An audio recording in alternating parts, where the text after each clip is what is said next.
What's up, everybody? This is Camden. Hope you're having a great day. To all the amazing teachers out there, hope all your lessons went really well today, whether that's an online situation or in a classroom situation. And I just finished up 13 lessons today. Had quite a few back to back, but throughout the day was able to get a few breaks. So that's always nice. And today's topic is something that is not only for the beginners, like people who are just getting into teaching English abroad and teaching English online, the whole TEFL, the whole TEFL world, right?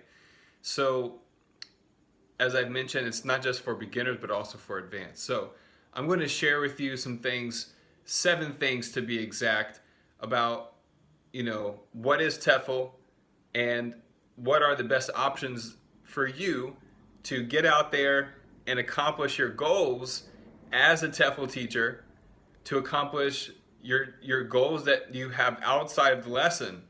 Because right now, if you are on social media, if you're on YouTube watching videos, there's tons of people out there, like digital nomads, people traveling, people doing side work, part-time work, freelancing, teaching online.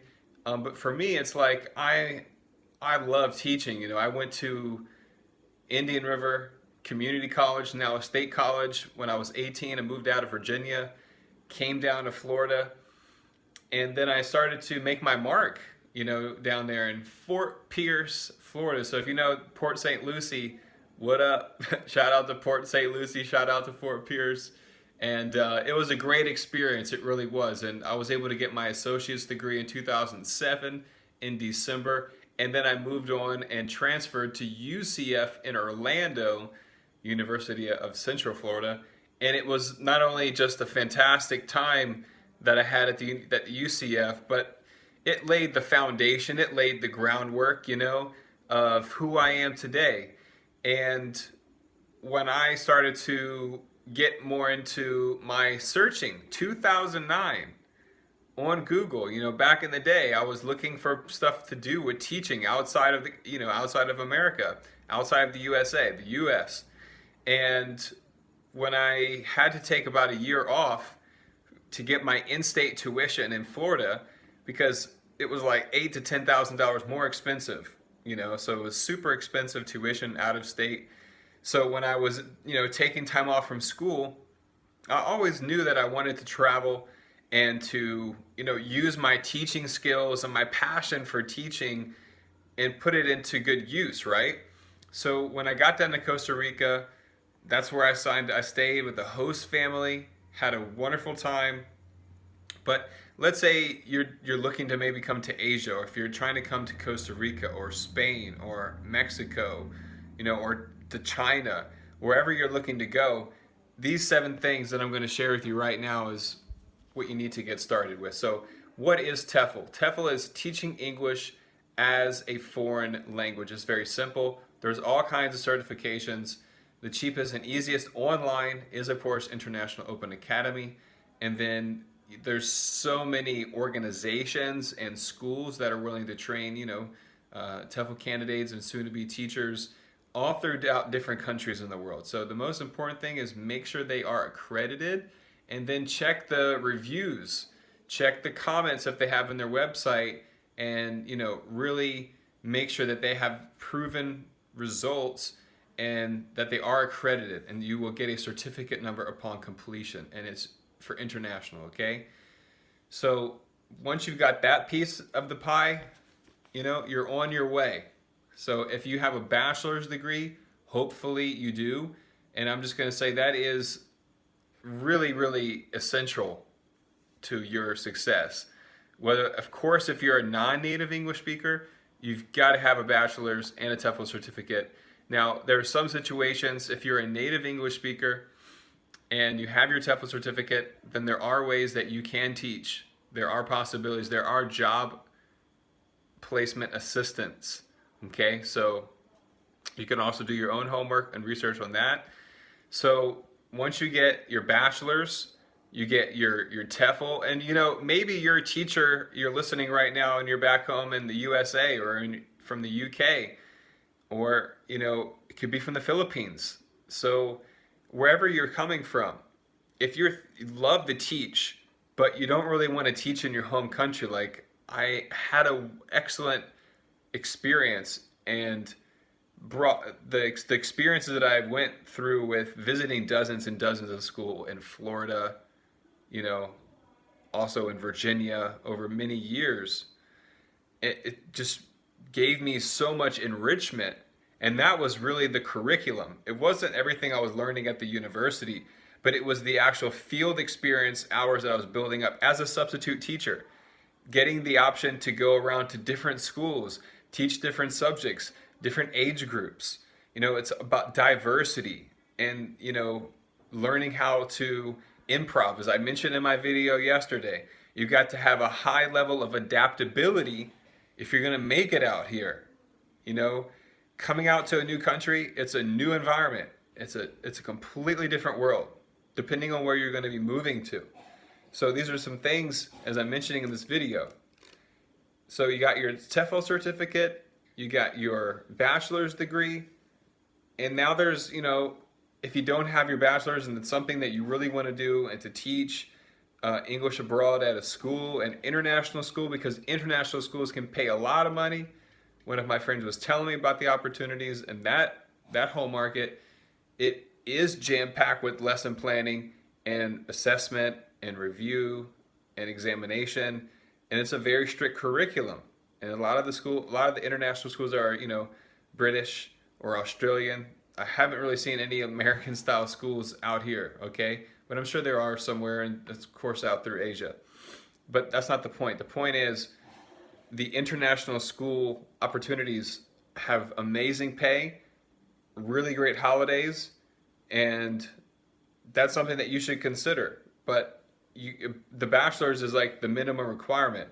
If you have a master's, that would be even better. If you love to teach and you have your master's, especially if it's in education, or even if it's not, it doesn't matter. If you have a master's degree in your TEFL certificate and you're a native English speaker, wow, you can have a lot of great opportunities open up to you really fast. Okay? Number 3 is this. This is something really important that you've got to have a good awareness about, but also to understand what you want. So number 3 is language. Number 3 is language. So what languages are you interested to know, to practice, to listen to on a daily basis? Because when you're going to move to a new country, you have got to be able to communicate and to ask for things and to be able to respond to certain questions, and then be able to, possibly even defend yourself in emergency situations, or to convey your message in these type of emergency situations. So if you're going to a country and you want to teach there, but you're really turned off by the language or the culture and the customs, then it's a good idea that you shouldn't go there. You need to go somewhere where you're kind of pulled to. So for me, Spanish, when I moved to Florida, coming from Virginia, at the time there wasn't a lot of, people speaking Spanish around me, my school environment. But when I moved to Florida, the school environment was very different, was multicultural, and I was really into it, and I enjoyed it. And I hung around a lot of people who come from a non-native English-speaking background, a Spanish-speaking background, native level. So I was always intrigued by going outside, not even it was kind of like outside my comfort zone, but going out of my way to communicate with different people. And that's something that I really love. And if you'd love to communicate with different people, then TEFL is going to be a really great career. It's going to be a life-changing experience, and it's going to be a game changer. So many times I think, wow, what if I went back to teach at a school? What kind of impact could I have? And I really enjoy my life, what it's evolved to with online teaching on Palfish, and it's just the freedom, the flexibility, and then the pay. It's hard to match. I just finished my feedback reports, so quickly, and if you're at a school, you're going to have more responsibilities depending on where you're at. And if you're a great person with organization and you can organize things really well, both online and taking care of the dotting the I's and crossing the T's, then you could be a great teacher at a school and learn how to build your curriculum up and lesson planning and assessment. And that's just going to build, even more of a foundation of who you are. Because the more interactions that you get with students, you're going to continue to become a better person if you're willing to change, if you're willing to keep an open mind and to let go of prejudgment or past situations and be able to move on into the future of your life. Now that is the real key to opening up the doors. So, as I've mentioned, and I want to say this too, it's kind of like my pet peeve, I understand people are traveling and people want to stick to people, that they can communicate with. But when I was in Costa Rica, I went out of my way every single weekend to just go solo and not to go with the other TEFL classmates of mine. Sometimes we hung out, we went, night out and stuff like that. But there was something inside of me, inside my soul, that wanted to go by myself because I never had that opportunity to do it. And then, you're almost forced in a way to start talking a language that's brand new to you. So I had to learn with 5 basic expressions, 5 basic complete sentences, and then like 3 or 4 different questions. And I kept practicing that with taxi drivers, with people I met on the bus, and when I was walking down, or if I was waiting for something at the bank, just any opportunity that I had to practice the language, the Spanish language in Costa Rica, I would take on that time, if it was even 5 or 10 seconds. And that's a wonderful way to really increase, your second language acquisition. So if you want to acquire a second language, you've really got to put in the effort and you got to put in the work. So that's, again, I'm around an environment where nobody speaks English, so sometimes it can be frustrating. It can be challenging, but through it all, it's going to make you into a smarter, wiser, and a better person if you're open to it. If you're closed, it's not going to be able to change you, and the same things are going to come back into your life, in a negative way. So we want to move forward with a positive mindset. We want to remain open. We want to be respectful of other cultures, and that way, we can evolve as a human being.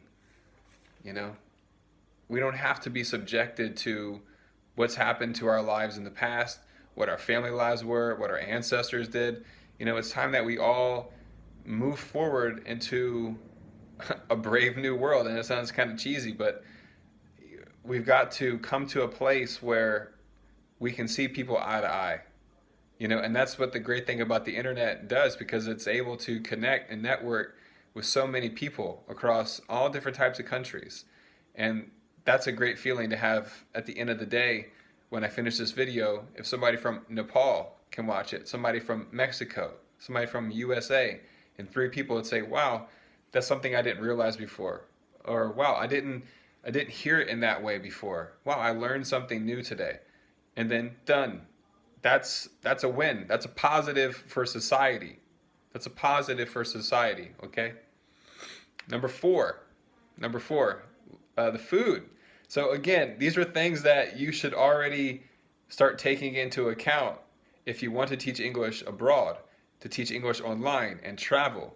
You got to be aware of the food that you're getting yourself into. So Thai food is very unique. It's very special. It can be sweet, can be sour, can be spicy. I started to love spicy food the more I'm over here now. And the food over here is like the medicine. Like in the West, we eat a lot of bread. We eat a lot of red meat and, a lot of processed food. I'm not even talking about the meat. It's like the processed food. That's the thing. Then out here now in Thailand, I'm out in the countryside. I'm eating organic local rice every day. I'm eating, everything local. Everything from family farms, small farms, and, nothing that I'm eating right now is processed. It's like lean meat, rice, vegetables, salad, and then foraging for herbs out here during the day, like different types of basil. And so my health is it's totally transformed out here in my digestive system. So, There's a lot of vegetarian, a lot of vegan stuff that you can do out here in Thailand. So there's a lot of diversity with food choices. But if you have some kind of food issue, with the type of food that you can eat or you can't eat, then again, you need to do your research and figure out where you're going before you start to travel so you don't get yourself in a tough situation. And I would say that I like a lot of the Costa Rican food. The food that I've been in, there's always something good, there's always pros and cons. But the food over here in Thailand is just, and it's not just the Thai food they have there. They have a lot of international organic, food and stuff like that with high level certification. So when you put those two in the infrastructure, I can do all my food now is electronic order. So it gets vacuum sealed, packaged, and then dry iced from Bangkok to here. And I do that 2 times a month, hopefully 1 time a month once I get a big refrigerator. That's going to cost $600. Nice big fridge.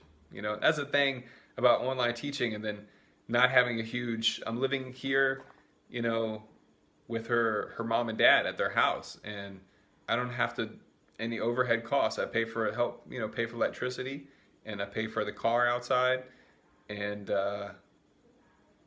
life is really good. I'm not stressed about bills. I don't have to pay credit card anymore. So these are all the things that have been afforded to me by following my heart, by following my dream, by following my goals, keeping faith in the Lord's plan. There's so many factors, and for you out there who have been following this channel for, a year now or 2 or 3 years now, some people, the messages that I get, they're like, wow, I've started watching your videos a long time ago, many years ago, and to see where you come today, it is a true testament. It is proof that, hey, if you're listening to this, don't give up on yourself.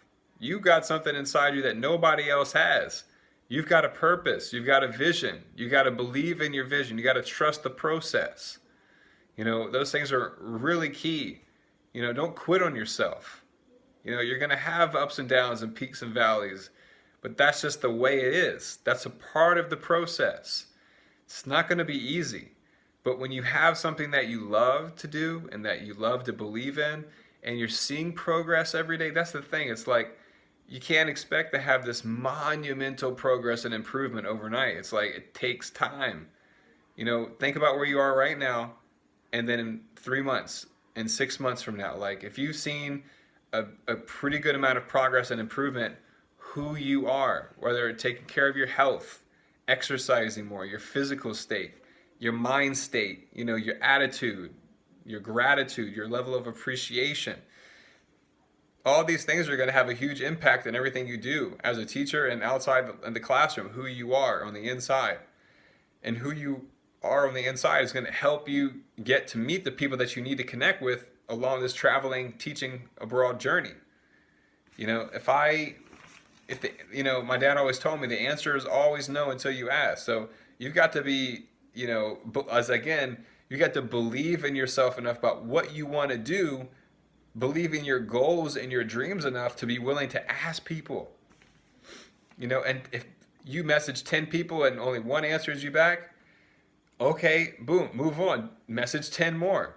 Because even if you message, say, 50 people you message or asked a question to, and one answered back, but that one said, hey, not interested at the moment, but I have a friend who is this, contact here. And that one contact, because you didn't give up, that one contact could lead you something to a new financial opportunity or to a new job opportunity, or just to have brought a little bit more value into your life.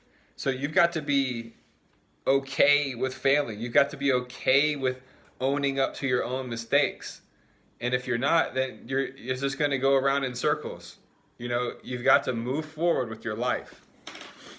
So that's why teaching English abroad can teach you so much about yourself, because when you're out in a different language and you're eating different food and you're meeting new people and you're teaching different cultures, kids, because, or high school or middle school, or if you're teaching at a university, that's just the joy of teaching. That's why I'm in this game, because, I am very much of an introvert. I like my private space, but then the other side is extremely extroverted and just gets a lot of enjoyment with connecting to other people.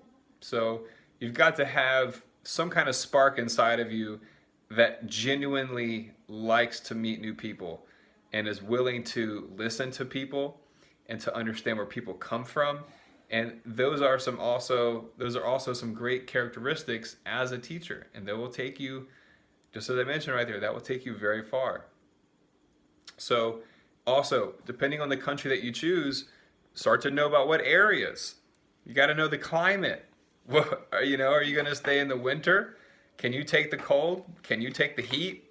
It's not easy. And some people are struggling with the air pollution in Vietnam. Some people have messaged me, and I said it's not even the smoky season yet. So, if you're driving around in motorbikes a lot and you're inside the city with mask or no mask, you're going to be absorbing a lot of carcinogenic stuff and stuff that's going to affect your brain, your lungs, all your organs. And it's not a joke. You can get Grab.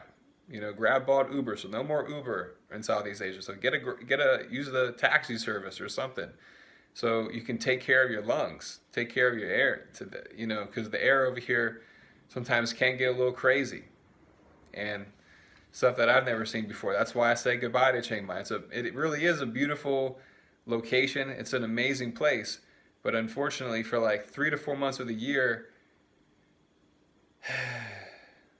the air just gets really bad. You can check the air quality index online, the acqi.com, I think, something like that, and check the air quality about where you're going to go teach. That's something really important. Make sure you do that. I didn't think about that. So make sure you go to Google and type in air quality Chiang Mai, air quality Bangkok, air quality Hanoi, air quality Ho Chi Minh, wherever you're going to go teach. And that way you can kind of monitor it, 2 months or a month, and then, wow, you got a little yellow. Oh no, it's red. So you got to be prepared, because look, if you're going to go teach in a place like Vietnam or Thailand, wherever you are, and you got to go to multiple schools, and and you have a motorcycle, it's going to be like really hot, really humid, and most likely you're going to have to be in professional clothing. So then when you're in a motorcycle and you're dealing with that kind of stuff, you're going to this school, and then you go out, put the helmet on, your hair, it's already sweaty, it's hot.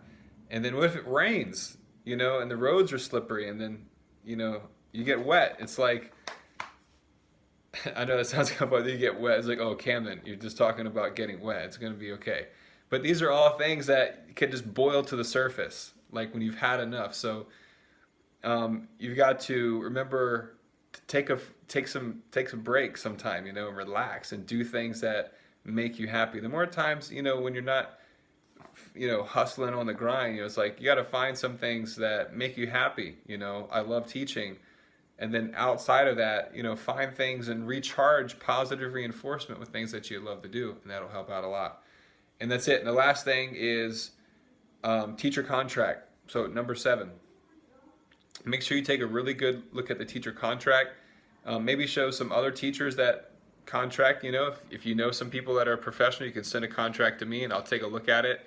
And then again, just ask the employer as many questions as you possibly can. How many hours per week in the classroom, and then how many hours for lesson planning. That's very important. If you have to report on Saturday or Sunday, how many students, what is the contract for, 6 months or 12 months? Is there a renewal bonus or a 1 year? If you can fulfill the contract, is that a bonus after 1 year as well? So there's just so many things that I can't cover. So, it's already 24 minutes into the video, but I'm hoping everybody's having a great day, taking care of yourself, taking care of your